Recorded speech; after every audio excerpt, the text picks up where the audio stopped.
One of the main comments that we get on some of these videos is that sometimes with some of these programs, there are just a flurry of updates and they don't really know what all these updates are about and where their strong points are and where they aren't. And ChatGPT recently gave a bunch of upgrades. So right now I'm on the Plus model, so that's the $20 a month one. And my current suite of options right now with ChatGPT, typically I'll use ChatGPT 4.0 for most things, but now the o3 and the o4-mini and o4-mini-high are out. And, I really wanted to deep dive in as to what differentiates these and when to use them, because that's what a lot of people are asking. So stick around. What we're going to look at today is the o4-mini. And also I want to say thank you to everyone who's taken the time to leave a comment, to like and subscribe the page, follow us on this AI journey. We really do appreciate that. So what I want to dive into today is o4-mini-high, and I want to do some visual reasoning and just overall see about its advanced reasoning. So that's the big claim to fame here with o4. o3 also says advanced reasoning, but it's even faster with o4-mini. One of the things to always start out with is the little description that ChatGPT does give for each of its models. And then, like I say, every time I do a speaking event or anything about AI, if you're not sure of how to use it or what the differentiation is between the different modes, just go and ask it. So that's what I did today is I said, hey, I want to do some things that are going to test this o4-mini-high and show our audience exactly the ways that you can use this. So it said, great, sounds good. Let's get into this. So the first one, what I want to do is an interpretation of a whiteboard sketch. So this sketch, what I did is I went on over to Rev and I said, Rev, I want to do a whiteboard sketch and I want to have it interpret exactly what's going on, but have it not really make sense. So, this is one of the ones it created. This is the one I actually had it do. So again, it's not even really writing real words here, but it's just doing symbols and stuff to show a circuit board. So I went with this one and, said, hey, this one's kind of fun. It's got a bunch of different, designs. And I know just from electronics class back when I was younger, there's certain symbols that mean, diodes or capacitors or different things. So I wanted to see how ChatGPT would interpret this whiteboard sketch. So it did a really good job.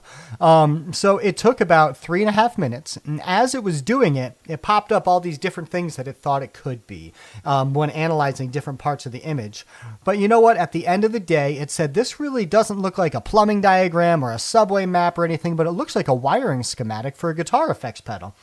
Truth be told, that's what I asked Rev to create. Why? Because, of course, I love guitar effects things. And so it went through and tried its best to interpret what is kind of a nonsense photo. So it's really kind of bridging a gap here. It's really good. So it showed, hey, they had a little bit of a power section, a bypass for a foot switch, a gain stage, a clipping network. So all these things that I know of, that are inside guitar pedals.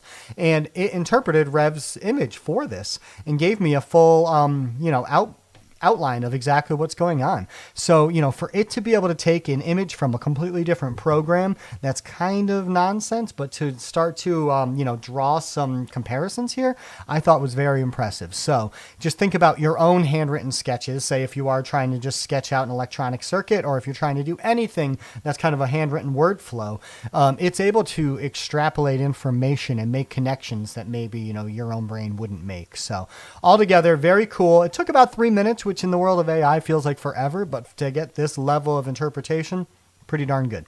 So, all right, moving on. One of the ones that it can do is a chain of thought logic puzzle. So I gave it a riddle, and then I realized, oops, I forgot to upload an image with it. So this image actually gives kind of the outline of the riddle, so, kind of the starting information. And then I said, hey, solve this riddle. Let's solve it step by step. Here's what happens. And then use the uploaded image as reference for more info. Great. It took its time. Actually, this one was a really quick output, I'd say, in the 15-second world. And it shows step by step what's going on. And it says, you know what? This one is assuming that we can treat each coin as indefinitely divisible. But I was like, no, the actual riddle says that it wants to show the full amount of coins that each person has. So let's redo and assume the coins can't be split. And it thought for 17 seconds, which isn't too bad. And it redid the whole thing based on logic and gave us our answer at the end of the day. I've looked at the riddle. Answer looks pretty accurate, so it's kind of an easier riddle that we gave it. So I thought that was really cool that it took step by step to show, your exact thought process going through and answering this riddle. So pretty cool. All right, so the next one are nested instructions. So say if you are planning a birthday party and there's a lot of caveats. So say this person, this kid loves dinosaurs, hates loud noises, is allergic to peanuts, lives in a small apartment, include food, games, menu, and a backup plan in case it rains. Encourage the model to prioritize safety, space-saving fun, dietary needs, and alternate planning.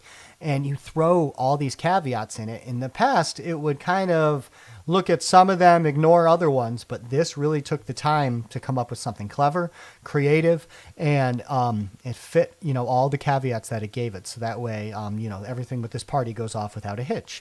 And what's great about this is it becomes a two-way conversation. So say if you don't like something on the menu, say you don't like something in the theme or decor, you can just ask it to change. There's its weather backup plans. So, different things you could do inside, not outside. Then I didn't even ask for it. It gave, a whole timeline for the party. So say, about 2.5 hours, what everyone's kind of doing. So that way you can have a schedule and feel, pretty good. So I mean, for the fact that this took just seconds and it's a full-on plan and something that you could actually go back and forth and modify and update, pretty cool. This is something I think, ChatGPT would do before, maybe not to this level to where it was really, breaking everything down, giving new, clever, outside of the box ideas, even, keeping a note of like having an EpiPen on hand, different things like that because of, an allergy to peanuts. You want to have a backup plan just in case. So reminding you of those kind of life-saving things. Pretty awesome. So ChatGPT, you are very, very helpful to help people plan things like this. So, all right. So another one I wanted to do is a multimodal captioning and reasoning. So I wanted to upload an image and not just say the usual, hey, what's going on here? I wanted to go a step beyond that and say, hey, what do you think the person was doing right before this photo was taken? And what might they do next? So again, I went to my favorite image creation. I went to Rev, had to do 4 different desktop designs. Ultimately, I went with this one here on the side because it looked kind of the most cohesive with everything that's going on. So I was very curious as to what ChatGPT would say here. So I said, what do you think this person was doing right before the photo and what will they do next? So right before the photo was taken, they said it looks like they were, multitasking across scenes. They were jotting down to-dos and notes. They were charging and checking their phone and just kind of getting set up for a day. I mean, this kind of looks similar to my social media manager desk here on any given day. So, pretty accurate as to what they might be doing. And hey, what might they be doing next? Getting ready to answer a call or a message. Maybe they might switch to a different keyboard because it noticed there were 2 keyboards there. So maybe they were going from planning their day into actual coding or something different for, a different type of workload. Or tackle whatever's on the next Post-it note. It noticed that there's a line of Post-it notes. So for it to make those kind of logical steps where it's seeing something and then saying, hey, this might happen next based upon what it's seeing is a pretty big leap forward in its image capturing and then logic-based answers. So, altogether, ChatGPT o4, I think I'm going to start turning to you more than using 4o, which is the general one. I got a coding project I'm trying to do, and it says that o4 is really good in coding, and I'm hitting some roadblocks right now in 4o. Where it's trying to build me an app. It's been trying to do this for over a week and just constantly pushing things back. So maybe I'm not using the right channel of ChatGPT or the right model. And, that's something to think about if you start getting limiting returns when you're using your LLM like ChatGPT. So I would love to know in the comments the different things that you use the different models for ChatGPT, or for that, any of the other ones like Claude or Gemini. If they have different models or modes, what are their strengths? What are their weaknesses? What are the things that you want to use them for the most? So if you've gotten this far and you haven't liked and subscribed yet, please do that. We really appreciate it. And the best way to get all the information about all the latest updates in the world of AI is to check out Rosh and I's podcast every Monday, the Creative AI Show. We talk for about 20-30 minutes about how we are helping all of our clients and in our own creative pursuits in using AI. Until then, we are just 2 creative guys talking AI.